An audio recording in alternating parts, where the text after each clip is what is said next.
We're live. We are live. All right, everybody. So I have to apologize. I actually, this is hilarious. So the coffee's done. I actually was trying to pre-record this video because the quality's better if it's pre-recorded, but I forgot that for the quality of video that I wanted to record, it requires that I keep it under 10 minutes. And if you know anything about me, you know that that's not something that I'm capable of doing. So it got cut off halfway through. So I'm just going to go back, tell the story again, live. And then as of tomorrow, what I'm going to try and do is make the morning show less than 10 minutes. Because I want to record, I'll pre-record them and then just launch them in the morning because I think it'll end up working out better. But good news is I can actually enjoy this coffee while I'm doing the show. So what I want to talk about today, I think very, very few people know. Well, not enough people I think know about my history with Infusionsoft, but even fewer people understand and know the history of before Infusionsoft. So I just want to go back and kind of tell my story. And I mentioned this on Monday. I am going to go back and I think over the next week or so, I'm just going to tell the story of different segments of my professional life. I think it'll help to give context to some of what I'm doing now. And hopefully along the way, like I'm excited because there's lots of fun stories from those times that will be fun to go into. And even as I'm saying that, I'm thinking back to some of the stories that I didn't even think I was going to tell, which I'm excited about. So anyway, let's go back. I want to take you back to 2003. This is fall of 2003. My dad came to my younger brother Craig and I and said, "You guys need to get a job." We had we'd done some stuff before. He and I had a little lawn care landscaping business, which when I say landscaping, what I mean is mowing people's lawns. We had a little business that we had done some work with. We'd done some work for my dad. My dad's an attorney, so we had done some work closing case files, putting them into a storage. We'd also done some work for him. My dad, I think that's where the Martineaus get their entrepreneurial streak, because my dad also, in addition to being an attorney, he ran a business called Balloon Attractions, which was essentially, okay, so think Uber, but instead of cars, it's balloon artists, the ones that take the long balloons and turn them into things, and instead of people riding in the cars, it's restaurants. So what ends up happening is he was a go-between between the balloon animal, the balloon artist, and the restaurants. So restaurants would come to him and say, "Hey, they know that they get having somebody there, especially if they're not charging, is good for business. It helps to bridge the gap between when they order and when the food shows up. So it's like entertainment for them. And if they don't have to pay for it, the restaurant doesn't pay for it at all. They pay a small booking fee to my dad, and then my dad has this matrix of who is available and who wants to work at a particular restaurant, and then he takes a small fee from the balloon twister, we call them twisters, the balloon artist, and then the balloon artist basically just takes tips. And some of my older brothers will tell you, and in fact, if you've been through the Infusionsoft headquarters, you've seen the big balloon dog, which comes from this story, right? My dad had this business, and he couldn't tie a balloon to save his life. But he had seen the opportunity and he was interested in it. And I think part of it was he wanted to give his kids, his older boys, something they could do, something they could make some money on. And I'll be honest, they did. I remember when I was young, 12, 13, that I wanted so badly to be able to work as a balloon twister that I kept begging my dad, "I'm 14, 15, come on, just let me go, I can do it." And I got pretty good when I was young. He said, "You got to wait till you're 16. When you're 16, you can go work. Like that's the rule." And I was like, "Okay, fine." And Craig and I did. I went and twisted balloons at a 4th of July event a couple of times. It's like almost nothing now in relative terms, but at the time it was like I made a killing. And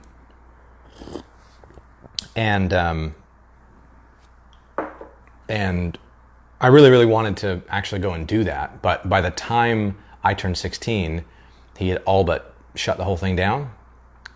and so there wasn't the opportunity that there was before. And so anyway, it's just very interesting. That entrepreneurial spirit has kind of been born and bred into us Martineaus. And so that was a huge thing that we're trying to do. But anyway, one of the jobs that we had was stuffing envelopes for that business, which was just sending out confirmation letters and booking and like billing information and stuff to the twisters as well as to the restaurants. And at the time, so this is I want to say my junior year of high school, fall of my junior year of high school. And my dad said, okay, we need to get you guys a job. You need to make some money.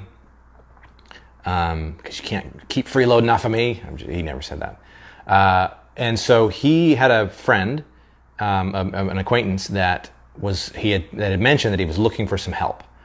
And this guy was like your ultimate outdoorsman, manly man type guy. He was in the Tempe Fire Department. He was on the Tempe Dive Squad, which are people that like recover things from the bottom of the lakes there in Arizona. He was also a hunting guide, and the reason why we got hired with him and what he wanted us to help him do was we helped him to make fake antlers. Yeah, fake antlers. You probably didn't even know that was a thing. I didn't know that was a thing when I got hired. What he would do, because he was also, in addition to being a guide for hunters, he was also a guide. Apparently deer, especially in Arizona, are like celebrities, and certain deer that have been tagged, or certain deer that have certain, so backstory a little bit, deer shed their antlers every year, right? And so certain deer have they're like, it's like a fingerprint kind of, like it's the same shape, the same pattern, it's all has to do with their genetics and blah, blah, blah. And so he would, in addition to taking people out for hunting, he would also take people to go and find the sheds because he knew where the deer were. He's like a deer paparazzo, except a little bit creepier because instead of just taking pictures, they were picking up like their antler sheds. Anyway, so what it turns out, the crazy thing about it is that those antlers, some of those antlers from the more famous deer and from the larger ones that are kind of abnormal, are worth a lot of money. Like, and I'm not talking $300 or $400. I'm talking like tens of thousands of dollars.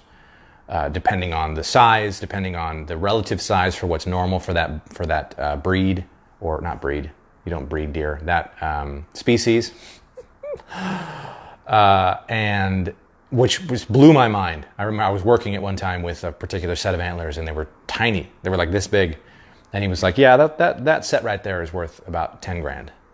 And I was like, "You have got to be kidding me!" But no, apparently there's a whole subculture for it, which I think is cool. Awesome, right?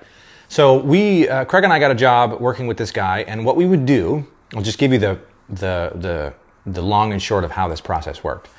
We would take the antlers, and then there was this silicone mold substance that we would spread all over the antler. So now you take this sort of off-white brownish antler, cover it with this green substance, and that green substance hardens, like it dries, and it becomes a mold for the contours and the shape of the antler, right? Then so that would dry, and then we would take a more rigid white silicone substance, and we would we would cover the whole antler and the mold in that. So it gives it a little more structure, and it allows us to do the next step. Then we would the steps in the future. Then we would take little pipes, like little aluminum pipes, and like the fiberglass putty that you would use like to fix a fiberglass in a car, and we'd create like a little frame for the antler just to keep its shape. And then once that had all dried and it was all ready good to go, we would so imagine this is like an antler, right? You got the base here and the different prongs that are coming out this way. We would cut from the base all the way down each of the antler prongs and pull the antler out. So now we've got this like glove essentially for the antler. That would then go back on the frame, and then we would take little pins, like sewing pins, and we would pin up the cut, like the slices. There's a word I'm looking for. The seams, right, all the way up. And we would take a little bit of silicone, like a caulking silicone, and seal the whole thing all the way up. And then there's this other substance where you would take these two liquids and mix them together. It would get really hot and then it would harden. And it kind of took the substance, the feel and the hardness of bone. So they felt like they were real antlers. And then we would cut it out and then we would rinse and repeat. So we made copies of antlers. That's essentially how you make photocopies of antlers. Well, there were a lot of things that happened at that time. A lot of lessons I think that I learned doing that. Like, first of all, when we first started, it would take us forever to get any of these things completed, to get them pinned up so that we could pour the liquid in. Because Craig and I we were putting the pins like 1.5 centimeters apart. So it was like, when you would look at them, it was like just pins all the way up. So it was like pins, right, all the way up, and they were very, very close together. And he was like, guys, it's taking you way too long. These pins, you need like 1/4 of as many pins as you're using. You need like one every inch, one every just under an inch, something like that. And so we were like, okay. So we went back, and there were a couple of times where we overshot in the other direction. I remember one time, one of the tips of one of the points, I missed the end. Sometimes it's hard to see where the end actually is. And so I put a pin about a little less than an inch away from the tip, but the slit went all the way to the tip. So I covered it, that was fine, with the silicone to seal it, but the silicone hadn't sealed completely, or it hadn't dried completely. So when we poured the liquid in, remember it takes about 3 seconds for it to harden, but it gets super, super hot before it does. So I'm sitting here holding the mount, holding the whole setup, and we're pouring the stuff in, and I see this bubble forming at the bottom, and it bubbles and bubbles and bubbles, and then it pops. And so I had this burning hot liquid all over the front of my legs, and then it hardened instantly. So for the next 3 weeks, I was picking hardened like, it was almost like if wax got really, really stale, but it was like embedded in my shins. And so like when I pulled it off, I had like bare shins for like 3 weeks. It was hilarious. Also very painful. But you know, you start to learn that there's a balance between the two. You don't want to, for the sake of time and efficiency, you don't want to try to be too perfect, but you also have to make sure that you're good enough to where it's not going to, you know, cause massive problems. And you know, the crazy thing too is we didn't even have to get it even that perfect in the mold, because he would actually go afterwards, and there's always a little ribbon along the seal of the material that would like seep up into the cracks. So you'd always have this antler that looks really good, but then it would have like this ribbon along the seams that would stick out that looked really weird. But he would just take a Dremel tool and he would just Dremel it down. And once he had put a little paint on it, honestly, unless you knew what you were looking for, you couldn't tell the difference between those and the real thing. And the best part is those are usually on display, so you're not inspecting them. So it's crazy the amount of work that you can actually, with the right application of the right amount of work, you can turn something into something completely different. Anyway, so worked for him for about 7 months, 8 months. We started working for him in the fall, worked through the winter and then into the summer, and it got real hot. I don't know if you've ever been in Arizona in the summer. By the way, we were working at this guy's garage. So first of all, I learned every song that played on 96.9 in Gilbert, Arizona for the summer of 2004. Every single song. And it was like Pink, and it was Third Eye Blind. We were still hard on like the late 90s at the time. We hadn't gotten into a lot of some of the new music. But there's a lot of stuff that it was just on constant repeat. But I got a call from my brother, Scott.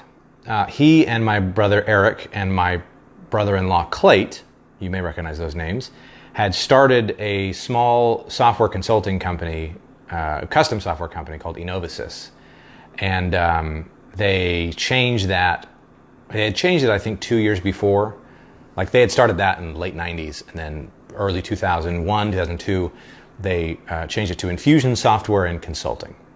And he called me up. They had a product called Mortgage Pro CRM that had a companion software, which was a template site.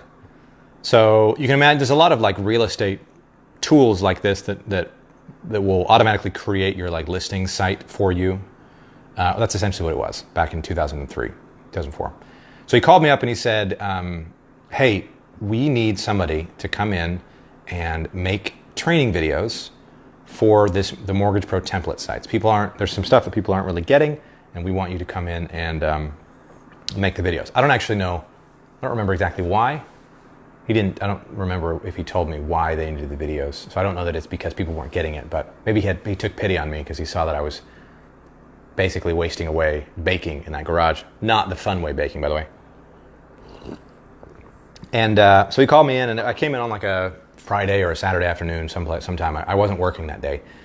And I went in and sat down and I made some videos, and it was a lot of fun. And also it was an air-conditioned office. And also I had an office that I would be working from because they hadn't hired Cody Jones yet. That would come later. We'll talk about that probably not tomorrow, maybe by Friday we'll get to Cody. And so that was very, very exciting. And at the end of the day, he said, hey, we're willing to pay you like $7 an hour to come do this. And I was like, okay, $7 an hour, which was about what I was making doing the antler stuff. But I'd be working in an office. There was a kitchen that was stocked with goodies and things, and it was air conditioned. And so I made a decision at that moment that the decision I don't regret, but the way I went about it, I kind of regret a little bit, and I'll kind of lay it bare for you. I don't want to make this like I did everything right series of stories, because I didn't. I went back. I had no context for the way that jobs work, the way that leaving a job works. I told my brother, I told Scott, absolutely, I'm in, 100%. It sounded awesome to me. But when I went back to the guy that I've been working for, because I had no context and no history with any real job, I didn't understand the concept of giving notice. And so I went back to him and I essentially said, hey, my brother's paying me to do this. I'm going to go do that now. And he was like, can you stay until I get somebody else? And I was like, no, I'm just going to go do this thing now. And at the time, I didn't really understand. Again, I should have, but I didn't really understand what was going on. But he said, that's kind of a dick move for you to do that. And I was like, sorry. And looking back, I think, if it was a choice between staying for another 2 weeks or working for Infusionsoft, well, what is now Infusionsoft, I made the right decision. But I didn't have to, right? And it's all just the context. I didn't know. But that ignorance, I think, caused him some pain. And, not that it strained the relationship. I'm still friends with that guy. And anytime I see him, I say hi and say what's up, whatever. I think he's still doing it, by the way.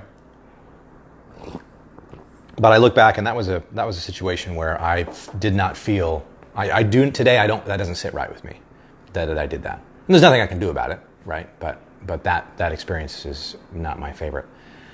Anyway, so started working at Infusion Software and Consulting, making these videos. And tomorrow we're going to talk about how that transitioned into becoming the first, I say the original support department. The truth is, Brad was the first support rep, but I never saw him as a support rep. I only saw him as the support manager. And so I was the support rep and he was the manager, and we basically tag teamed it. But there's a lot of fun stuff that we're going to go into tomorrow. So the beginning of the Infusion Software and Consulting journey begins tomorrow. I hope that you all enjoy your Wednesday. Also, check out the website, brettmartineau.com. Tomorrow, the next episode of the podcast goes live, which I'm excited about. Things start to really turn around. And I think this episode is one where there's a lot of rumination, which I always really enjoy. So check that out. Next week, starting on Monday, in addition to this stuff that's happening in the mornings, I'm going to start releasing content that I have been building over the last 3 weeks. I think one of you will remember I tweeted a little while ago, man, November is going to be fire. The fire's coming. I've already got it all in the hopper. So starting Monday is when that stuff's going to drop, and it's going to be a lot of fun. So check that out. Keep your eyes and ears peeled. We'll see you tomorrow.